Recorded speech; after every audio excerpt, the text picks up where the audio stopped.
All right.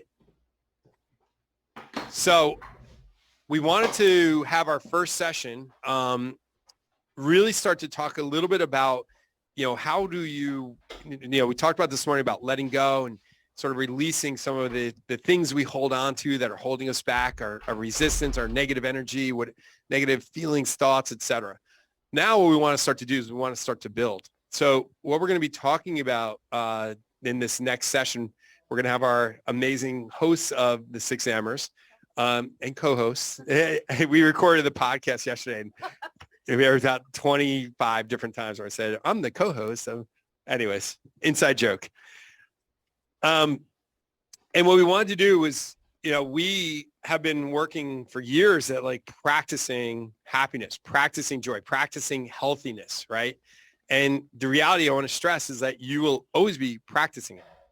I don't really like using the word pursuit of happiness, right? I like using the word practicing happiness. Why? Because of the fact that I am always practicing it. I'm climbing a mountain that has zero top, right? We're never going to get to the top of the mountain. And when you recognize and you give up this desire to like get to this destination, and if I get to this destination, that's happiness. But instead you say, you know what? I'm climbing a mountain. There's a destination ahead of me. But what is happy? Right here, being where my feet are, climbing that mountain with no top and practicing every single day happiness.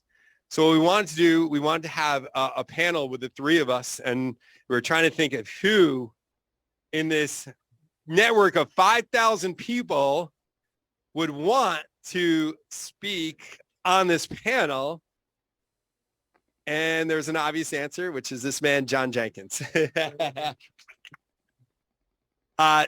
So I wanted to publicly thank John for waking up at 3 a.m. often to join the East Coast call. 2:30. Sorry. Do the coffee talk. Yeah, he hops on the East Coast. Yeah, once a month, special guests.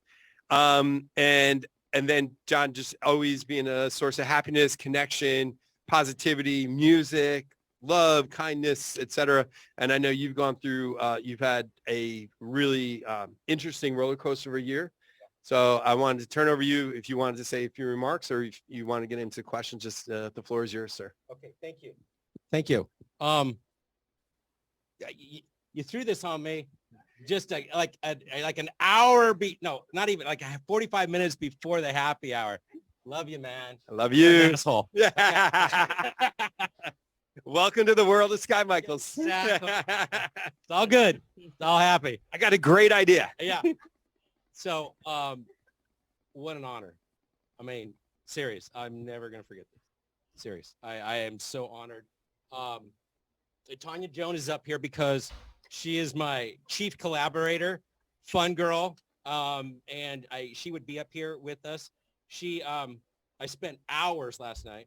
I got up at 4:30 with her just to start going over some questions because we want to make this fun and about happiness. And so thank you, Tanya. She's here in spirit with us. Okay. Okay. So first of all, I don't know if you realize today is the 27th of April, October 27th. Do you know where you were? Where were you? I don't. You were on a small stage with Mel Robbins. Oh, that's right. 6 months ago today. Yeah. Did you know that? Today, 6 months ago today. Yeah, that's right. That was a pretty big pinnacle for you, wasn't it? It was. Okay, so what has happened in your life since that achievement that has kind of surpassed, or how's your life changed since then, Sky, since that day? 6 months ago today. So walking out, so one of the things we're going to talk about throughout today is manifestation. And I'll give you guys a little story. The year before that was the retreat in Austin. And I didn't know this, but they were like, oh, we want you to sit up front next to so-and-so. I can't remember who they put me next. And it was like right in the front row. I was like, oh, this is awesome. And I didn't know it at the time. It was because they were going to acknowledge the Six Amers on the big screen, et cetera. And in that moment, in my mind, I said, next year, I'm going to be on that stage. And then when the retreat planning came out, they were like, hey, we're not going to do that this year. And I'm like, oh, no.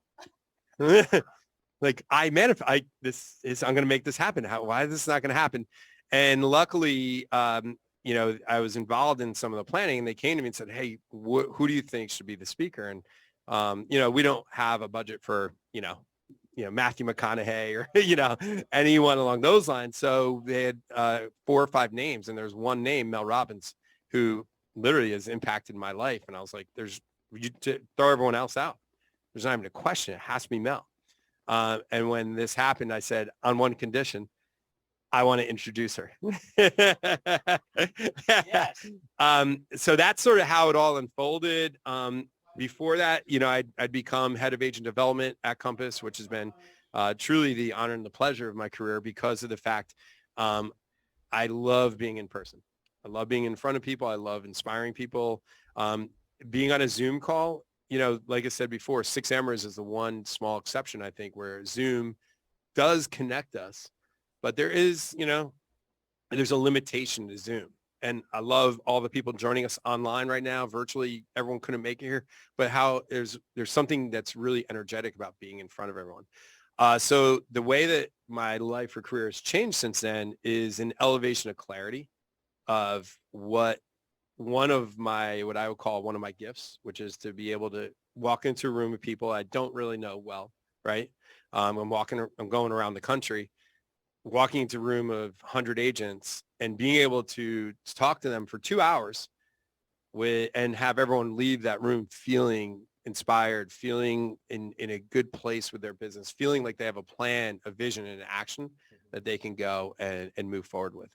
So that's sort of how my life has changed, traveling a lot more, which is great, and having fun. And it's been, I am literally just having fun every day. So where do you see it now in 6 months from now? This is a new pinnacle. Yeah, Mike. Oh, sorry. You see, this is a new pinnacle, right?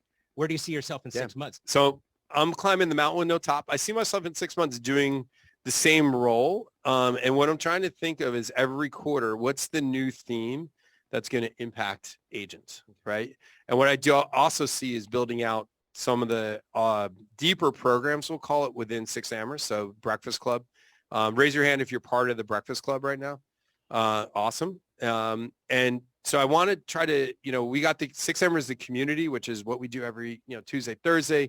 It's a beautiful thing. It'll always just be a community. And community always is free. And at the end of the day, there is a need sometimes to go a little deeper and the desire to go deeper. And with that, I have a desire to build out some smaller, deeper pieces of the 6Mers where people can make a choice, like the Breakfast Club, to go a little deeper, create deeper connections, etc. Everyone I'm talking to is loving Breakfast Club. Thanks. Massive. It's my favorite creation. It is. Yeah. It is. Emily, you excited? So excited. Oh my gosh. Okay. Yes. So What do you I have heard for you me? say the other day that you're going to bring Yeti and Penelope. Where the hell are they? You got leashes. I don't heard her say she's going to have some leashes for these cats. I do have leashes. Okay. Where are they? So it's Yeti and Ahi. And yes, I might be considered a cat lady. I can't believe I'm saying this on screen. It's a really embarrassing moment in my life. And we now are feeding squirrels. And now we have caterpillars as Yes, well. yes. So I don't even know what to say. Crazy squirrel lady now, right? Yeah. Good thing I'm already married. For now. Yeah, he thinks I'm crazy too. Yesterday, I called him and I said, can you take a picture of the caterpillars? I just want to make sure they're alive. He's like, I cannot believe we've gotten to this level in our relationship. But then he did send a picture of the caterpillars. They're alive. Anyways. Okay. So tell us, Emily, what inspired you to launch Embodied Living? And how, and go into that a little bit more into what is life edit. Can you explain? What is the life edit? Yeah. Okay, yes, sure. So actually all of you were who inspired me to launch Embodied Living. It's been a nearly a lifelong dream of mine to create some sort of format that could bring people together in a way that we all feel really good and can find our true path to success with regards to what success looks like for us. Because I always felt like my path wasn't what my parents wanted me to do. My path wasn't what the college told me I should be doing after college. And I think we can get really lost in life. And if we don't find our true path, we end up wasting a lot of time and we don't follow our true journey. So Embodied Living was, of course, birthed because of the meditations first and foremost. I had so many of you asking for the meditations. So we've got a beautiful meditation library on embodied living.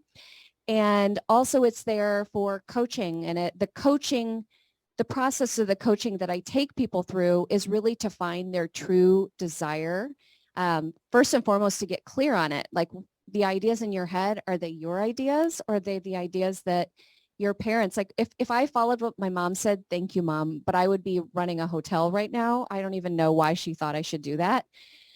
But we have to really listen to our own heart and our own desires. And I think about that when I see younger people right now. Like, I know we all want the best for our kids, and we know what we want for them. And, oh, really want you to follow this path. But what I would say to everybody out there, if you do have kids, like, let them be them too. Let them find their path and do something that they're passionate about, so that, when they hit their late 20s, early 30s, they're not like, what have I done? This isn't me. So that is why I created embodied living, for the meditations and the coaching. And then the second question, I can't remember what you said. Sorry. The second question was, what is a life edit? Oh, the life edit. So the life edit is something that I created, and everything I create because I need to, and that's how I create it. So the life edit it's a 5-day process where you go through 5 specific steps to truly edit your life and figure out what you need to keep, what you want to keep, what your passions are, what you need to let go of, what you need to stop catching. Because how many of you feel like you're just catching every ball that's coming your way? Yeah, they're not all yours at all. So there's a moment. So the life edit takes you through showing up. A lot of what we went through in the meditation, showing up for yourself, truly showing up for yourself, first and foremost, without thinking of it as selfish, because it's not. And then it's getting clear on what you actually want in your life. A lot of it has to do with removing all the other voices around you and just getting really clear on what you truly want. And then editing. Then it's the removal process. And the removal process can look like removing different ideas you might have had. It can look like removing friends or family. I hate to say that. I mean, I know we do that all in a very loving way, but it looks like editing your life so that you can actually start showing up as yourself more authentically. So the life edit actually helps you get through that. Thank you for the question. Thank you. And where do you see yourself in 6 months to take it to the next level? That's a great question. In 6 months. So in 6 months, we would be in what month would that be? October. October. Remember, we're realtors. We don't do math. October. Oh my gosh. In 6 months, I would like to see a lot of the same for myself. I feel really content in life. I try to live every day in the most content way, and I stay really close to my journey and my path. So there's not a lot I would like to change. I would just like to see myself living my talk even in a more embodied way. And I'd love to see how other people are living their lives on their specific path to their own beat of their own drum as well. Thank you. Yeah. Thank you. Sabrina. Yeah.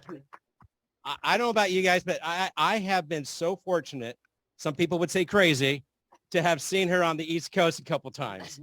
And I'm serious, jump on the East Coast once in a while and get to know the East Coasters. Okay. It really is. And Sabrina, I have so enjoyed and appreciated getting to know you the past month and a half. I really, really do. So when you got the golden ticket call from Sky, first of all, what's your first feelings and how has that changed your life? So we were actually okay. Oh yes. So Sky had come to Houston on one of his tours, and we ended up getting dinner afterwards, and he just was like, hey, you should, in typical Sky way, you should just be my co-host for the month of March. So March came and went, and I was like, okay, this is what we're doing. So, and it felt really good. And I guess I didn't know how much I missed, connecting with agents in that way. And like Sky said, the first time he came to me was back in 2020 when he had first started 6 a.m.ers in Philly. And then it became, I guess, was it East Coast then or? Yeah, it was the East Coast, but then, people from Texas, there wasn't a 6 a.m. option, Yeah. so it was I think it was actually more Sabrina coming to me saying, hey, I want to do this in the Texas, like run with it. Yeah. And Because she I did. was like, I cannot wake up at 5 a.m. and then be dressed and ready to go. And then and now I'm doing that. Right. So I'm in Houston and I'm waking up at 5 a.m. And now, this is one way to change my life. I'm here. Right. So it's 6 a.m. there and I'm waking up at like 4 a.m. no matter where I am. Like I've been in 3 different time zones this week and I just don't even need an alarm anymore. And I've usually woken up at like 6:30 without an alarm, but like 4 now I'm like, okay, I had to wait for this morning's call to happen. I was like, okay, what am I going to do with all this extra time? And I think just also understanding that is a deep rooted need in my life to actually connect with people, inspire people, and just Sky's giving me the opportunity to do that. And I'm so grateful to him. And Emily changed my life, like just the little time that we spent here together and just connecting and understanding how it really makes you realize how very similar you are and how human you are and that there really are no differences, and that we put all of these labels on things and at the end of the day we're really just the same, like we really are. And just letting other people know your story really helps other people to understand, like it's not just me going through this. I'm not the only one that has dealt with all of this trauma in my life, and I'm not the only one that has made these mistakes. And so it just gives you a sense of comfort and peace knowing that you're not alone. Thank you. And we're so happy. We're so happy. Yeah, it really, really is. It's we've been missing you. Yeah. So Yeah. And you're Thank rocking you. those glasses, girl. I love it. Yeah. I love those glasses. Love it. Love it. Sky. Yeah. What inspired you to adapt the motto of practicing a healthy selfish? Because it's kind of like a negative thing, healthy selfish, but it's so important. Yeah. Yeah. Delve in a little bit into that. So once again, as I think I opened up, like I practice happiness or practice this stuff. So one of the things that is hard to do sometimes is to be quote unquote selfish. And at the end of the day, the word selfish has a negative connotation to most people. Like if I looked at Mavis and said, you're selfish, like she'd be like, whoa, no, I'm not. Like, and she would. Yeah, no, she would. I'd be scared of She'd her. sing a Yeah. really nasty song. Yeah. about Oh, she'd make up a rap. But the reality is that when you put the mindset of being selfish about yourself and reframe the word selfish into self-love, that's when it actually reframes this whole mindset that I actually am going to love myself. And for me, as you know, these two can attest, and you guys sort of know as well, like working at Compass, you are running hard. Realtors are running hard, but in the staff side, we run hard. And also, I have 2 kids, I got a dog, I got, lots of personal stuff going on. So the reality for me is that sometimes after 6 a.m., my day is not my day. Or if I don't have a 6 a.m. call, usually around 7:30, my day is no longer my day. My day is other people's, and I'm fine with that. However, I needed to make sure I was selfish with my health, because when I'm not taking care of myself, what happens when I show up to the other people in my life is I actually don't take care of them. And it's been a long journey and process, and probably a lifelong process to let go of the need to take care of people, right? And instead, it's this realization that I need to start here. I need to start here. I need to start here. I need to start here, in my body. And so I started coining this term, healthy selfish, as a way of really, really stressing that we need to be selfish about our health. When I say health, I'm talking about your mind, I'm talking about your emotions, and I'm talking about your body, your physical health. And a lot of us in this room and listening online, we give all things to all people at all times. And usually there's one person we're missing out on, and that's us. And when you're on an airplane and they give the safety announcements and they say, if there's an emergency, what are you going to do? Take care of yourself first. But yet we walk out into the world and we don't do that. And if once again, there's all kinds of lessons you can learn from today. One of the lessons that I want you to walk away with is, how are you going to practice healthy, selfish behaviors? And what does that mean to you? It means something different to everyone on the stage, right? It means something different to everyone out in the crowd. And our practice has to be, what does it mean to me, right? What does it mean meditation? Does it mean reading? Does it mean walking? Does it mean, going to CrossFit? Does it mean, just doing nothing? It doesn't matter. But you need to figure out, what is it that takes care of me? And then you have to be selfish about that. Meaning you're going to protect that. You're going to guard it. You're going to cherish it. And that is the key to actually showing up to everyone in your life in a powerful way, versus the vast majority of the world shows up to other people wanting to be this great person, but you're so drained by the time you show up to other people that it's almost this process where we're just draining each other. And instead we show up powerfully. And now we don't need to worry about taking care of everyone, because we've already taken care of ourselves. And what happens is leads into that concept of being the light, not giving the light. Don't worry about having to give. Be. All of a sudden, people around you will magically start to change themselves. And that's the mindset around healthy, selfish behaviors. Thank you. I had the text alert just for one thing. Yeah. Tanya's monitoring this, and she's monitoring the chat. She said she'd text me if there's a great question.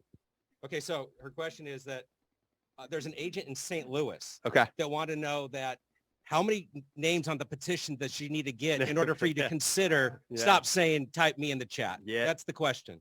Tell her we'll talk privately about a deal I'll cut with her. Love you, Katie. Okay. Emily, in December, you opened up about some anxiety and some panic attacks. How's that coming? Goodness. I'm the crazy cat lady. I'm the crazy squirrel lady. I have anxiety. I'm sounding real good today. You opening up. I know. That it. Yes. There's so much talk of people and making it present. Yeah. Thank you. Well, thank you. I still remember when I was about 16 or 17. And so I was born in the 70s. So think about that. That was late 80s, early 90s. And I remember going to my mom at the time and saying, something's wrong. I know something's wrong, because whenever we would get on a plane, especially a plane, or traveling with my family, I would have full-on panic attacks. But in that day and age, we didn't talk about it. Like, she was like, no, nothing's wrong with you. Just keep moving forward. Like, it was really something that I felt like I had to hide and push down, and like something was wrong with me. And so that's the way I lived my life for decades. And which is really sad. I don't blame my parents at all. We were just doing what we were doing. They were just doing what they were doing. But it was definitely something that presented as a child, and it's followed me through my life. And I now think about it from a place of compassion. Like, I know when I've traveled out to California, I talked to my husband the other day and I said, I can't believe this, but I am not anxious at all. Like, the travel, I didn't feel anxious. I feel really great being here. And you know what the difference is? I actually accepted myself. I accepted my anxiety. And all of a sudden, when you do that, instead of pushing it down, it doesn't persist. It's whatever you resist persists. Well, I was resisting my anxiety like nobody's business. Like, I wouldn't share it with people because I was afraid they would judge me as well. So it feels really good to share.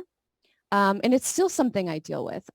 Anybody who knows me knows that if I'm not taking care of myself, if I'm not being healthy, selfish, um, it will come out and it will present and I'll have to deal with it. And I don't want to ever hide from myself again. So I hope if anyone in the room is feeling, because if you're feeling anxiety about whatever it is, or you're feeling insecure about a part of you or who you are, please know that you can share that. And you are so whole for being human. So for me, it's just one of those moments where I can connect with humanity and say, oh my God, I'm the farthest thing from perfect.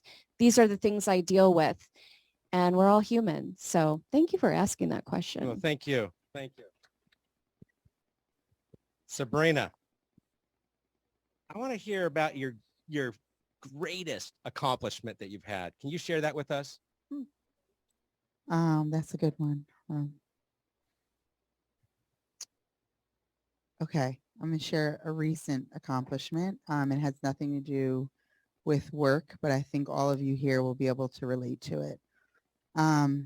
Back in August, I'm the oldest of 11 children. So I'll preface that. And so being the oldest, I take care. I do a lot of caring for and mothering to this day of my siblings. And they are not, I'm not even going to say successful because everybody defines success in a different way, but as financially stable as I am. So one of my sisters, well, I actually have two sisters, and I'm going to just tell the story of one. One sister, her husband was hit by a car, and she had just been arguing with him, and she was left with two children. And so I'm still trying to help her deal with that. But the sister I'm going to tell you about, she actually was being abused by her husband, and they had separated, and she was receiving Section 8, and she was living with her three children in a home, and the landlord actually wanted to get her out so he could charge more money for the place. So he actually set fire to the house. And luckily, she wasn't there. They weren't there. And she was forced to go back to her husband in her husband's parents' home, and they lived in the basement. And the husband lived there and the kids lived there, all in just like one room. And there were mice, and it was like, in New York, there's basements and water gets in and all that stuff. So it was really bad, living conditions, and she never complained about it. We didn't really even know like how bad it was. Until one day she called me and she said, I have to get out of here. And so I'm not going to cry. She said, I have to get out of here, and I want you to help me. And I'm like, of course, I'll help you. And she said, I got my Section 8 voucher transferred to Texas. And so I was like, great, I'll just find you a place. So I go and I start looking online, and I'm looking at what she could get with her Section 8 voucher. And the neighborhoods were horrible. The houses were horrible. And I was like, this is even worse than where you're coming from. And so I just didn't give up. And I literally texted 250 agents who had rental properties. And I said, you could actually get more for your seller than with this voucher. And like, I work for Compass. This is my sister. She has credit. She is never had any, like all the things that people perceive someone who has Section 8 to be. Like, she's not. She's my sister. And I know that she just needs help. One, I got so many like responses that were just like, no, we don't deal with those people. And it was really bad. And it just made me realize like what you all feel when you're trying to help someone and you're facing, obstacles. And it's just like, you want to help like a family, a real family that like has real needs to find a home. And so one realtor, she called me and she said, I feel for you. I hear your story. Like, I want to help you. And she was an Indian woman. And the reason why I'm sharing that is because she said, look, you can, because if you're on Section 8, you actually have to pay the deposit. And the deposit was $3,500 for this house. My sister didn't have $3,500. So I said, I'll pay the deposit. And she said, well, I have to kind of hold the seller off because they're going to want to rent immediately. And with Section 8, I don't know if you know, it takes months. And so she's like, but we have, you know, an opportunity here because the seller is going to India for a month. And so I was like, okay. So I spent so many hours and so much time like trying to make sure that this thing could happen, because this was a 4-bedroom, brand new, beautiful house in Cypress, Texas, huge yard. And you're talking about kids that have never had their own room, never had anything nice. And I know, because I grew up this way, and I know how important it would have been for me to have those things. And so this the opportunity. I was just struggling every single day, like having to be positive and saying like, it's going to happen. It's going to happen. So the seller comes back and she's like, I can't wait any longer. Like I, you know, need to rent this place. I need to get, and it's a beautiful home. She could easily have rented it to anyone. And so I'm going back and forth to realtor, and I named her my phone realtor from heaven, because she wanted it to happen so badly too. And so it was like down to the wire where the seller was just like, I can't wait any longer. And my sister, she called me before I woke up, and I was like, oh my God, what's going on? And her husband had like choked her to where she almost passed out in front of the kids. And I was like, you have to get out now. And I was like, just come stay with me. And a realtor, his name is Andrew Malvo in Houston. He just happened to walk into my office that day, and I was like upset and like, what am I going to do? He happened to know someone in the housing authority and made a call. The woman literally got the inspector out there the next day. They inspected the home, they approved it, and they were like, she can move in. And so I want to show you guys the video from the day that, and actually someone on my team, her name is Jerica. She went and picked my sister up from the airport. I was actually moving a week later. And so I just said, I don't care what happens with my move. I took everything that I could find in my house, like my girls' bedroom sets. I like literally set up the entire house like it was like made it a home. Went to Walmart, everywhere, to just buy everything they needed to feel like they could just like put down their bags and live. So this is the video, if you could play it, of that day when we walked them into their new home.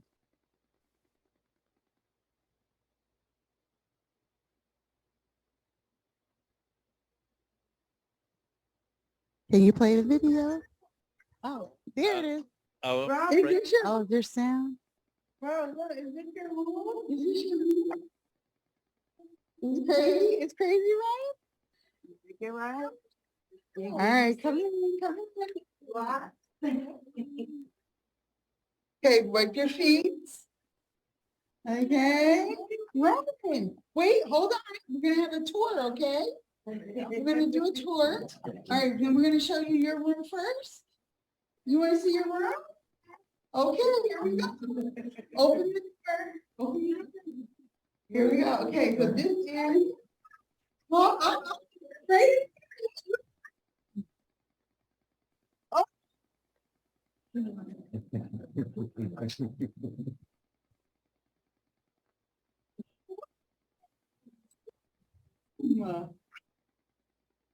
It's a Roman.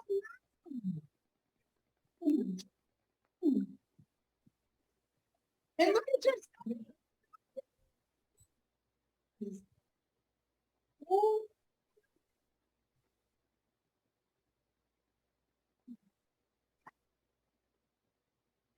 Oh, wait.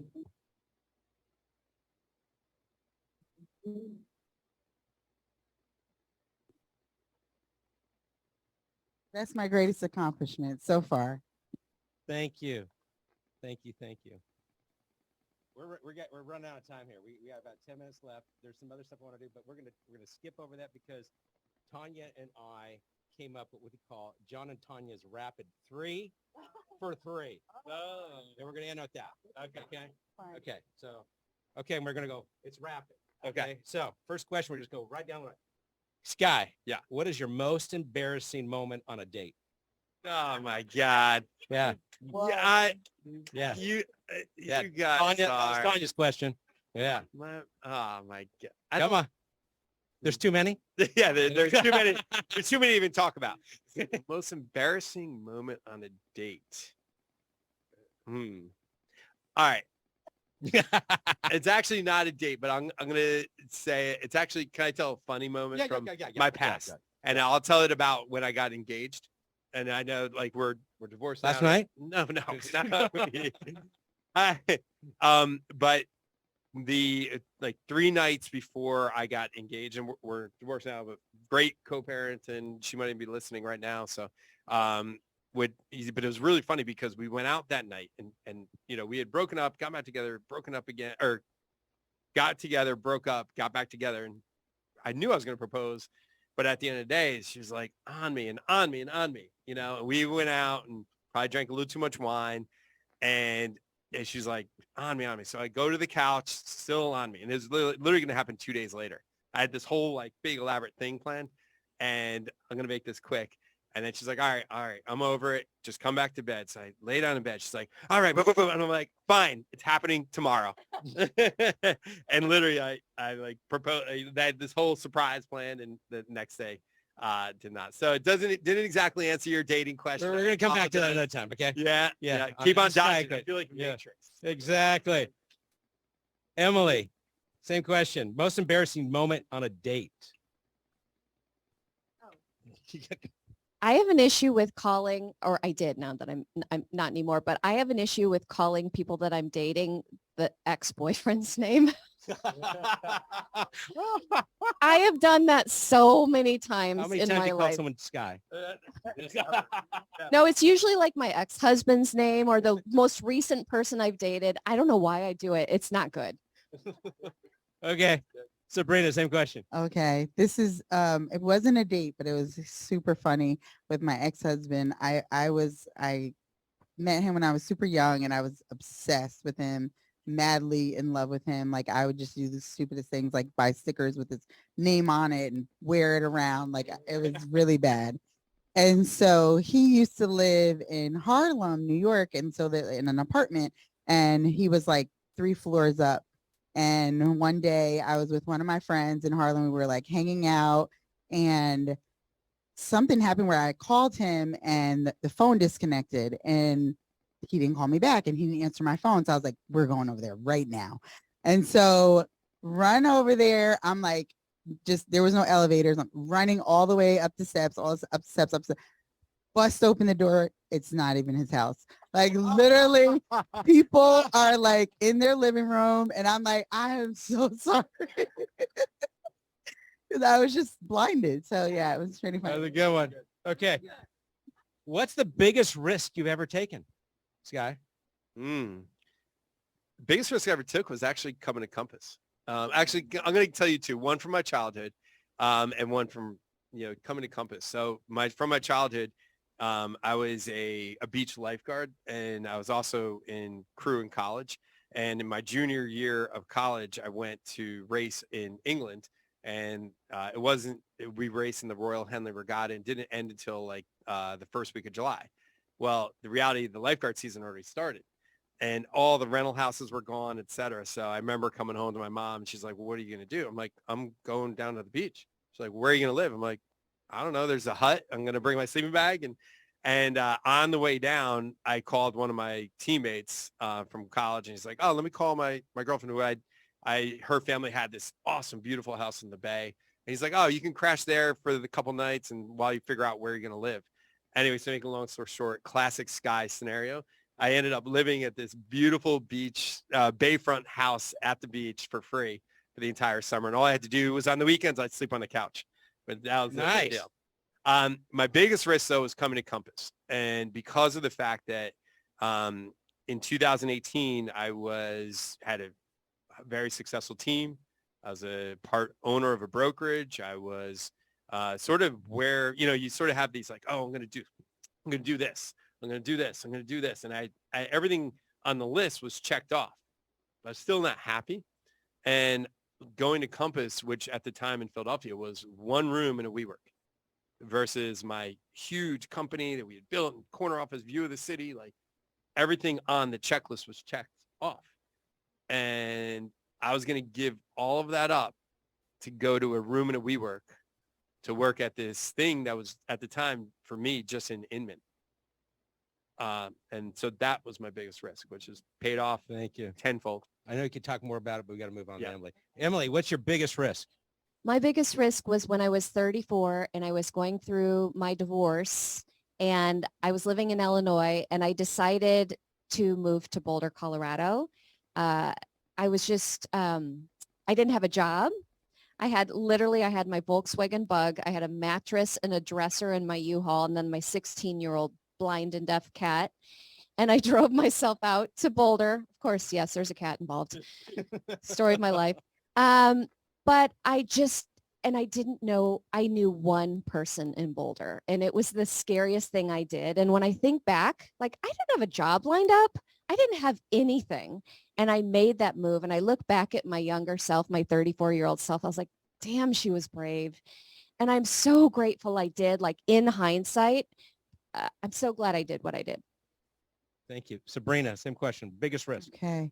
I don't think I'm gonna have a good answer for this because I don't really look at anything as a risk. I have this like nothing to lose mentality. And I think that just comes from my upbringing. It's like, it can only get better. And I always ask my kids, like when they ask, want to do something crazy, I'm like, are you going to die? And they're like, no, okay. Did you die? So it's kind of just this way of thinking that I have that it's never a risk. It's always an opportunity because it's my choice as to like what I want to go into something feeling that I have to lose. And I'm like, I don't have anything to lose because I don't place a lot on things that, Yes. yeah. Love it. But you keep it. We're going to go back this way. Now you don't have time to prepare.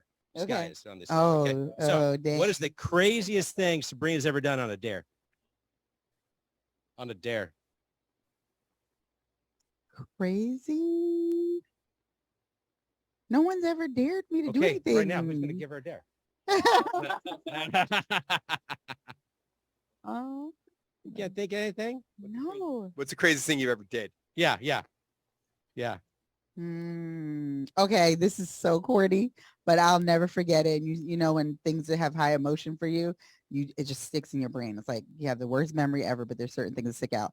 So me and my friend Violet, my best friend Violet, we used to go to the library every day and we would like work on our homework and stuff. And so there was a security guard that would like follow us around everywhere. And we'd be like, we're not stealing books. Like, what is going on? We just want to do our homework. So one day we had this stupid plan to like steal the clock in the library. And so I will never forget, like I was like, the lookout watching for the security guard. And my friend was like behind a row of books and all I could see is her hands going up and getting the clock and then it coming down. And then we're like, what are we going to do with the clock? So yeah, that I know. That's pretty crazy. It was You're a crazy girl. as crazy as I got. Yeah. Okay, Emily. I really haven't done anything crazy either. I grew up in the middle of a cornfield, so I was dared to climb up a silo, a corn silo, and I did. Okay. Very exciting. Okay, Sky. I know you got I have some stories, but we're not going to tell all of them. And the one I'll tell is that I was in Italy. It was my last 6 credits of grad school. We were going across Italy. And if anyone's ever been in Italy, the hotels are not like the hotels here. Like those doors close and you're not getting back in. So I was in Florence with a friend of mine and this nice young lady was probably about 5'2", 110 pounds. So we're enjoying ourselves in Florence, like, we're in bars and we come back to the hotel and those doors are locked. And we don't have a it's not like we had a cell phone, like calling a friend or anything like that. Knocking on the door, no one answers. So we're like, all right, no big deal. So we walk around and we see the horticultural, we didn't know it at the time. We saw this beautiful like garden. So there's this, maybe we didn't think of it at that time as an 8-foot fence. We're like, oh, let's just climb it. So we climb this fence and as we pass out in this garden, we wake up the next morning, like sun's coming up and I look up, I'm like, oh my God, how am I going to get her back over this fence? And we're like in the Italian horticultural garden behind locked gates and an 8-foot iron fence. Wow. So that was, luckily we like sort of hoisted her up and she got over and I climbed over it. And we got home okay, and they opened the doors of the hotel. All was well. But in my head, I'm like, I'm going to get arrested in Italy for trespassing, so. And you don't want to get arrested in Italy. Thank you. Anywhere. But Thank you. That's it. I just want to, again, thank you so much for what you've created. When Robert Refkin in his principles, when he talked about collaboration without ego, kind of felt it, but it was you. And you opening up your doors. You could have just kept at it for Philly, your own office. But you opened that up to everyone.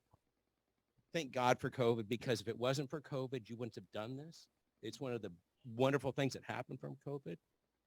I love you. Love you. Thank you.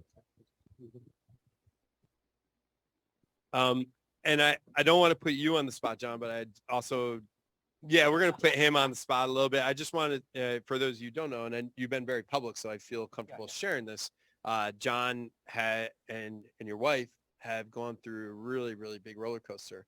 And I'm really, really happy that you guys are on a very good trajectory. For those of you who may not know, John's wife was battling cancer and just recently has received a clean bill of health. Yeah, thank you. Yeah.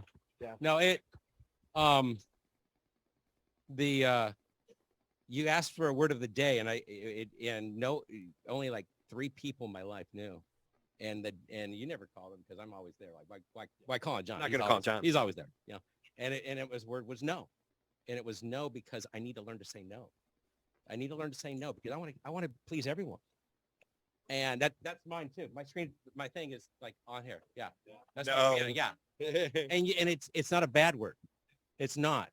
And I held that up and you're like, and I just started crying and I let it all out. Yep. And, my wife loves everyone, and the love she got and I got, and the support. Thank you. Yeah. Thank you. And I want to end this section just with that, sort of bringing that back up to the surface to say that at the end of the day, what we have created in this community is a community. And at the end of the day, I want everyone in this room and everyone listening online, or everyone that crosses paths with anyone on the stage or anyone, in the 6 Amers, is you're never alone. And the message that we have for everyone is, and this is my dream, is that you're never going to be alone if you're part of this community and this group, because of the fact you are a hand raise away from massive levels of support. And that's something that I really want everyone to sort of go into brunch with and to move forward with as well. So you're never, ever alone. If you're in this room, watching online, joining us on a Zoom, you are a comment in a chat, a hand raise on a Zoom call, a comment in a room, etc. You are never, ever going to be alone if you're in this group. So thank you, guys. Thank you. And thank you, Tanya. Yeah, thank you, Tanya. So Aaron, I'm going to, are we set up